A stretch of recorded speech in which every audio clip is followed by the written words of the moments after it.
Kikakasiddwa nti Minisita Nyamutoro yali emabega w'okusibibwa kwa Nobat Events. Mbu Nobat Events munange yavaayo n'abeera ng'ataatema omugambo nti nno Nyamutoro yazaala omwana mbu aliko obulemu ekitaamusanyusa okitegeera. Bino Nobat Events mwayogerera ennyo munange kaakati Minisita n'abeera ng'ate amuggulako omusango. Mbu ate ne Dr. Josechameleone naye yamuggulako omusango ogwa Dr. Josechameleone gwakuba nti nno Nobat Events mbu munange yavuma maama we twogera ku mukyala Mayanja Prosi okitegeera nno mukwano ate nga ne Eddy Kenzo naye ng'alina emisango era gye yaggula ku Nobat Events. Naye ng'ekikulu kyonna Minisita Nyamutoro mbu ogugwe gwe gusinga obukulu era munyiivu eri Nobat Events. Katubeere nga tukuwa akatambi kano. Naye ate ng'omusanga amusiba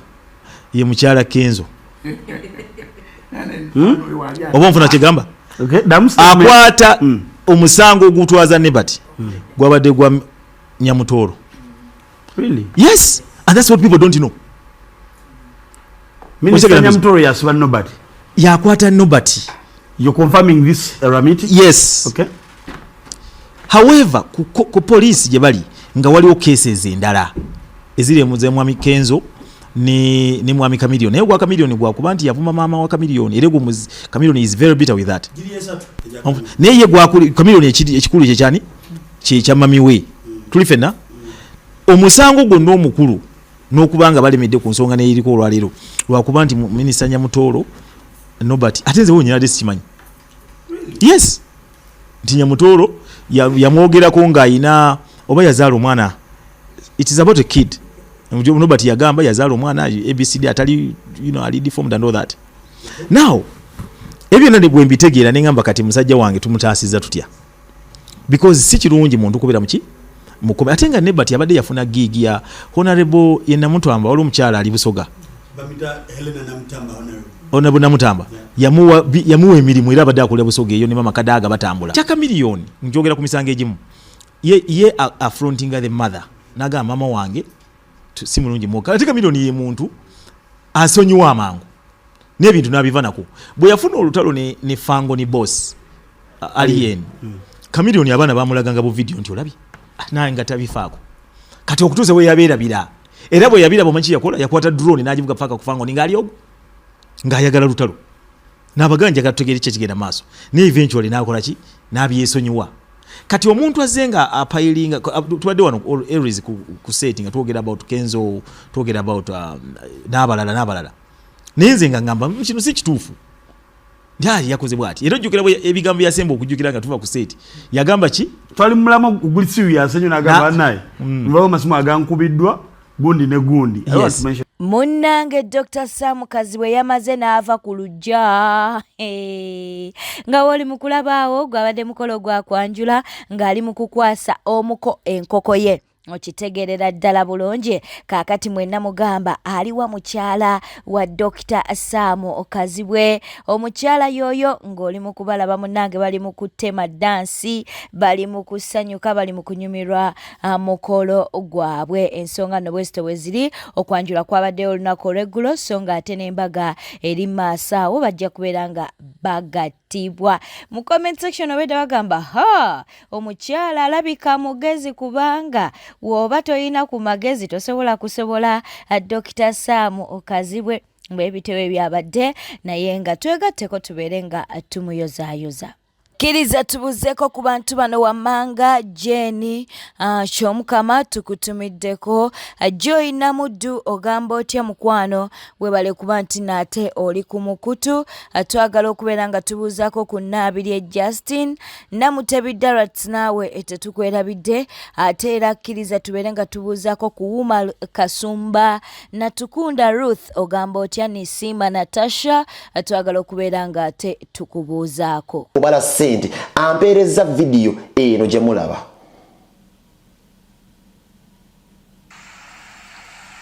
Babo uyo Kamiri beti sensawo ye sente yiyo jebi yakutte sente ensawo yiyo babo bagenda bayingira ensawo ya sente yiyo batwala kisawo kiramba Eddy Magic ayiwa musaayi video eno mugintambulize kutiya bisawo bya sente Eddy Magic ayiwa musaayi olumaze nampereza voice note nga nsekerera nti nkwate sentence muwe ngule video eyo tasinza kuddamu kujimpa kuba nze munnamuli gwatiizinga nze kamanyi okuntiizinga era musanyufu nnyo nga wansekeeterera ng'amanyi sirina evidence eno gyampeereza mu kuyiwa omusaayi okugenda eri baani abali mu kufuna neyeerabira nze nazaalibwa zana nze kabaka wa internet neyeerabira siri musajja musiru ng'emmulya mu ddoboozi wano ng'aseka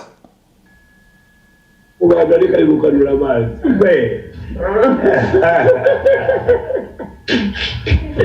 ate kabiri nakamwade viewers kabongere kogule nange muzeemu ne mugamba azikuwadde mukama wo Museveni naye amanyi okumpereza viewers yeekanga nze muddiza era nkimanyi eno video egenda mumukanga guno omulimu nange naguyingira nywedde kamiiri siri mudongo katwejjukanye bino nno byayogerwa Sheebah Karungi byayogerwa Sheebah Karungi ng'akyali muvubuka nnyo okitegeera nno mukwano kaakati ate oluvannyuma lw'akatambi kano tugenda kubeera nga tukuwa Sheebah bamusabudde Sheebah bakyagenda mu maaso n'okumusabula tebinagwa. Marriage. Have you ever broken up a marriage? No, I wouldn't do that. Actually, I wouldn't do that. Maybe without your knowledge. Without my knowledge. That's why I said without my knowledge. But knowing, I know someone belongs to someone, period. I don't, they are married with a ring. Even if you love this person and then find out that this person is married, Sheebah, you leave this guy. Trust me, love is overrated, Judith. It's overrated. I think sometimes it's But it is overrated. It's not as a huge deal as we look at it. It's an emotion that you can control if you don't have to. Sheebah, if I came and took your man, you would just control it. No, that's my man. But if I came and took your man, what would be the situation? If I find out I'm in love, I'm a very proud woman. I'm very proud. What would you do? Would you attack me? I'm very proud. Why would I attack you? We would sit. You'd come and sit. I call you up. I'm like, no, I can't even abuse you for what? Because I know it's not your fault. It's my man. Sheebah no yingirawo mu bufumbo bwa munno n'abukulekera n'agamba okay start it. Nozaala omwana wo mulungi Sheebah omwana wo mulungi omutukubye mu face tumulabye mulungi bwamala bwoti muzaala n'olaba ekintu tekiri beautiful oyagala biwedde n'ogenda n'ogamba kubira oyo omukyala ampa abaana njagala nabo babeere part of this beautiful thing abaana ne babakuwa Sheebah abaana noba kuba omwana wo kale katukwate video for public relations tulage nti it is still a beautiful thing. Sheebah is not a beautiful thing anymore. It's not a beautiful thing anymore. Aba abaana bajja kukula nga tebalaba taata waabwe era gwe nga bwe wakula. You have destroyed their family. Over scattering. It's no longer beautiful. Naye olinga omuntu ayine ettima eribi nnyo like you bw'obanga toli muganda wa Lucifer gwe Lucifer mwennyini ye gwe Lucifer gwe bagoba mugulu ng'ayimba ne bamugoba n'ajja wano ku nsi wagamba toyagala bufumbo wagamba toyagala marriage omusajja omujje mu marriage all of us know that you don't want marriage naye nga deep down nze nkimanyi simanyi oba waliwo abalala bakimanyi oyagala marriage Sheebah kuba tewandi yagadde ekintu ekiri beautiful nga kirimu omusajja abaana n'omukazi tewandi kyagadde singa toyagala marriage oyogera bw'otyo lwakuba tewali musajja gw'olaba eyali akukwanyeko gw'olaba nti osobola okubeera naye so olwa selfishness bwo n'ogamba kanziba omuntu abadde mu bufumbo naye kati omaze omutwala ojjako otyo omuntu emmere gy'otayagala okulya n'omala n'ogiyiwa wansi ku ttaka omuntu emmere abadde agirya omuntu abadde hungry for that mere n'agirya naye n'omuggyako n'ogiyiwa wansi togyagala oyo musajja tomwagala naye omujje ku baana be abaana be tebagenda kukula ne taata waabwe kale okutezi videos ozitulaze nti mukyali beautiful thing naye Sheebah mu mutima gwo singa yegwe mukazi oli abaana bo n'obalaba nga babazunza babatwala eno by a woman that just destroyed your marriage. Abakazi bangi sina kugamba nti baagala nnyo marriage by the way Sheebah kankubuulire sina kugamba nti baagala nnyo marriage naye bw'omala okubeera mu marriage otandika okwagala omuntu wo mu ngeri gy'okugamba nti ono omwagala lwakuba ye taata w'abaana bange, ono omwagala lwakuba I have seen him or I have seen her in their lowest moments. We have been together through thick and thin. We fought battles. We have reached here. Ebenezer, this is the far the Lord has brought us. Nemuberanga, it's that is keeping you together. There is nothing to write home about. Mubufumbu. There is nothing. Era Sheebah, I challenge you. Bw'obanga olowooza nti oli w'amaanyi, funayo omusajja agenda kwagala. Naye kyemmanyi togenda mufuna. Era omukisa ogwo toguyina. Oyina omukisa gwa ssente, oyina omukisa gwa feemu, oyina omukisa gw'ennyimba, naye ogw'omusajja lekeraawo okwonoona obufumbo bw'abantu abalala. Naye Sheebah, oli muntu mubi nnyo. Oli muntu mubi nnyo. Nze nali ndabye abantu abali selfish, naye gwe toli selfish. Oli sitaani yennyini gye batuma ne bagamba this is a weapon formed against marriage. Pastor Mondo ye munange ku live ya Tamale Mirundi Junior yakoze gwa kujubisa ekyaviiriddeko ne Tamale Mirundi Junior okuba nti no munange akaaba amaziga we yajjukidde mbu Shalom byazzenga avuma maama we. Kakati Pastor Mondo yabadde ali mu kujubisanga agamba nti omuntu akukwatira ku maama toyina kubanga omusaagira. Katukuwa akatambi kano akababiri. Don't cry, Junior. Your mother is expensive. Tokaba, Junior, tokaba. Don't cry, Junior. Junior, don't cry. Don't cry. Don't cry, Junior. It is very sad that people don't understand the power of the mother. Junior, people don't know. Obulumi. Tamanyi love ya mama. Mama muntu mukuru. Don't cry, Junior. Leave it. Ensegenda kubasasula. Anybody who plays with your mother, he's playing with your life. Anybody who says something about your mother, don't joke with those people. Tuizo kubera kuno tubera kurwali. Na yo muntu azanyira ku mama wo. Towebakanga. Nze sebaka. Nze sebaka mondo sebaka. Don't joke with my mother. Newera na account nonya URL mpaka nebajira myaka 10 nkunonya. Mwana wo munyankole ne nkunonya no mpulira. Nze mpolera gwanga. Even if it's 5 years, I don't joke. Gwentambi bulira munno ntizanyira ku bantu balala netozanyira ku mama w'abantu bangi. Don't play with any of my family. That's why you see President Museveni teriazanyira ku family ye and you go free. Taliyo. Nejwa myaka 5 osasula. Nejwa myaka 10 osasula. Don't joke with the family. Muzanya mu bintu bila naiti muzanyira mu family. Families are very expensive. They have raised us. They have fought for us. Mama ya kubika. Mama nobaira wo mutemu. Aswa kubika bana be nagamba munzite. Nzego muso okutanga timunakuta bana bangi. Teri muzadde asikizanyire. Gwe notula wansi noyogera ku mama wo mwana. Notula ku muntu noyogera ku mama wa. Gwe nza will not talk about you, but you'll hear me.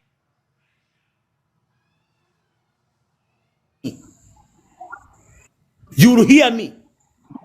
Nze sisaga ate soogera nga nsaga and you never hear me. Tojja kumpulira nga nkunonya obanga nkoogerako. Naye ojja kumpulira. Nchiddemu ojja kumpulira. You'll hear me. Ojja kumpulira. And I promise you nijja myaka 2 you'll hear me. Nze abantu babiri nze besaagisa. Bw'oneegezaamu kunzita, bw'oweegeza mu famire yange, bw'oweegeza ku mama wange. Ne bw'obeeraani, you'll hear me. Ndi kuyeekera n'enteekera famire yo, gwe ng'obyerabidde nguvunena ku internet nga tokyaliko, you'll pay. Ate you'll pay. And you'll pay. Temuzanyira ku bazadde. It is very hurting. I just forgive him. Just forgive him. Webalo kumusonyiwa ategedde. But I can promise you nga nkyali mulamu. I'm a fighter Mondo. Abanwanyisa bonna tebali teriba ne bajenera abanwanyisa Uganda tebakyali ma office abalabafa. Kati ate binyongera busungu kati pastor. Just tubireke tumusonyi. Nga mulese nze nkubulidde tubalike. Naye abantu bazajira ku family z'abantu. Yesterday he learned a lesson. Yesterday. Shalom yesterday yayize somo. I don't think he'll never try it again. And I don't think ajja kuddamu akirowooze nako. I don't. Eyo najje bakuba amasimu mu bakulu. They have been calling big people. Which big person can help you after abusing Junior's mother? Excuse me. But wamanya. Nabo batia. There's no big person atatia. Kataka kubuleko mu government ya Uganda any civil servant atya nnyo omuntu amwogera kwano ku media because they don't want to lose their jobs. Oluvannyuma lwa Palaso okuba nti no yalumbye oba yassabudde oba yattabukidde Happy Powers owa NBS munange n'amulaganga na bw'atamumanyi. Palaso yavuddeyo n'alyoka agamba nti tamanyi Happy Powers. Happy Powers munange n'alyoka avaayo n'abaako by'ayogera. Naye twagala tubeere nga tukuwa akatambi kano. Bulijjo simanyi nti ekigambo sikumanyi kiruma. Ne bannange kyalumye munnamule waffe Palaso gwe yagambye nti tamumanyi. Na buno obudde akyasambagala we yeewozaako waleta kooti za Bobi Wine mukwano bagambye tebakumanyi. Gwe bulijjo omanyi okola ku CNN oba bulijjo omanyi okola ku BBC. Nedda okola ku Sanyuka TV wali okola ku BBS ey'Emmengo. Pulogulaamu ze mukola mugenda okwogera ebintu nga ba TikTok babyogedde dda. So abantu abalaba babalabira na ku TikTok. Kati abayimbi juga TV tezikyakuba music w'abayimbi. Kati omuyimbi abakumanyidde luddawa. Ne baba kyakulumye okugamba nti bakumanyi. Oli mu kwewozaako ate biki kakiripu TV gy'okolako yakasala. Tewali n'omu mulala yakasala. TV gy'okolako yasalako ka paati ffenna ke twalaba.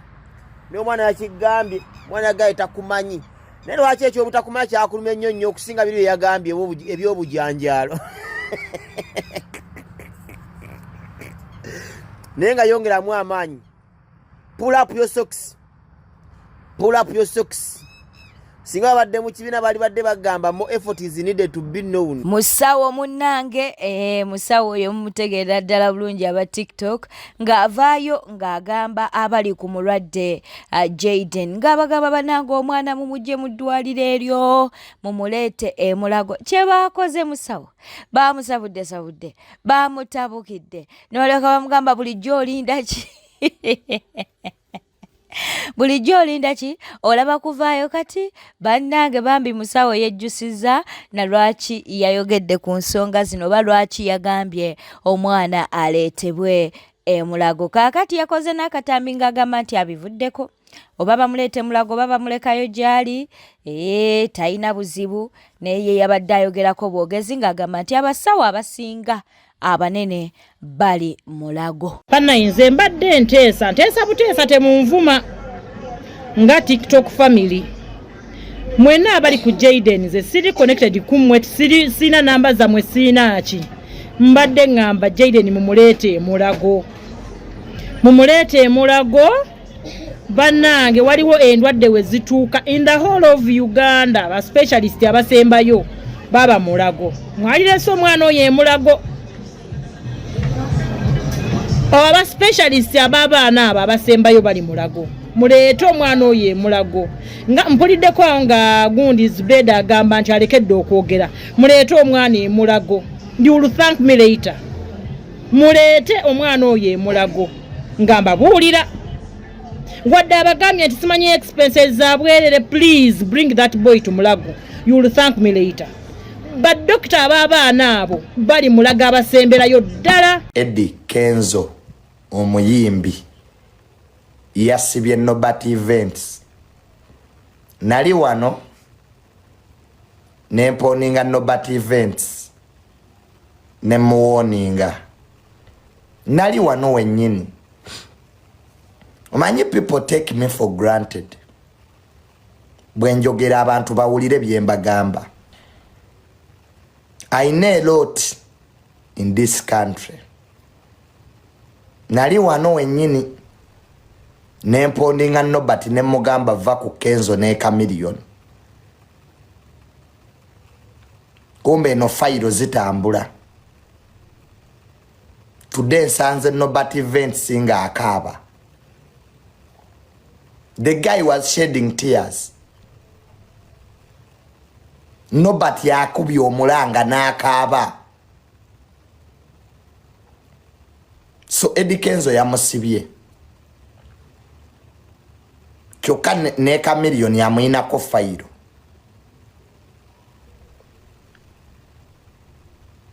Eddy Kenzo yasibye Nobert. Nsanze Nobert badde neneyo gyenva mu bapoliisi eyo waggulu. Today badde nina gyempitiddwa eyo mu bapoliisi eyo. Naye Nobert akaabya amaziga. Nobert naneegayirira nanga Junior nyamba. Naye bannange. Naye Nobert event kiki ekikuli mu mutwe? Gwali olowooza oyinza ovuma Minisita Nyamutoro n'ovaawo nabyo. Nobert event wali olowooza oyinza ovuma Minisita Nyamutoro n'olowooza teri kijja kutuukako.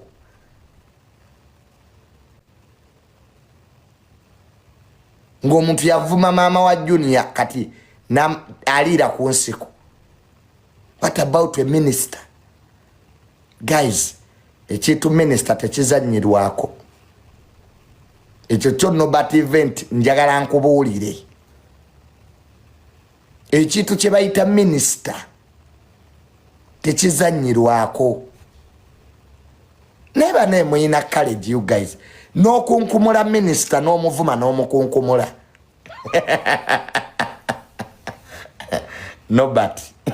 Nobert oli musiru. Nakulabula. N'okunkumula Minisita Nyamutoro n'omuvuma n'omukunkumula Nobert. N'olowooza ogenda kuddeewo weebake. A minister of a country. Omubaka wa parliament alina ne constituency. N'abalonzi be ne babumuweereza. Ajja.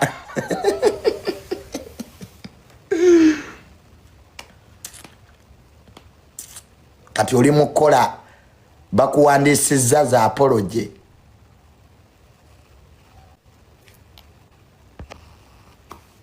Nobert nsanze abakulu ba police gyembadde nga bali mu mukozesa za apology. I'm sorry, I'll never.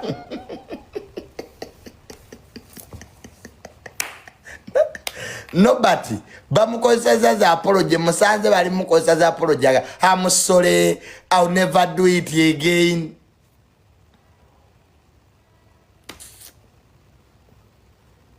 Nenga Nobert event awo notuseewo otya kamanyiro novuma Minisita Nyamutoro, a minister, a cabinet minister, atula mu cabinet ne president buli lwa Monday. N'omuvuma n'omukunkumula.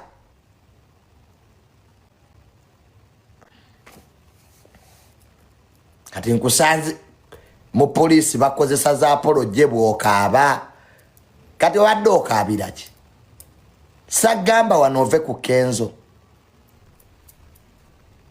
Oyo kabampane gwe munoonya agenda baleetera ebizibu. Nobert va mu kabampane.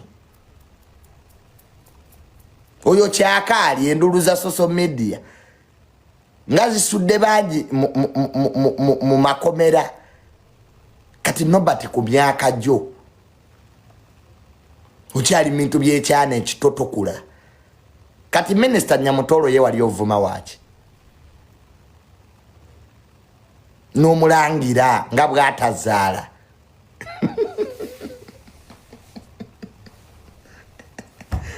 Kati bw'agamba omulamuzi n'atakuwa beyiro. So ebya Nobert nabyo bwe bityo webiri. Kenzo yamusiba. Era kati Nobert ali mu za apology awo bazimuwandiisa. Bwete tambudde obadde mulabi mulungi olw'okwekumira ku News Park channel. Kankusaba obeere ng'osubscribinga, olikinga n'okuleka obubaka bwawo mu comment section. Beera bulungi, weeraba.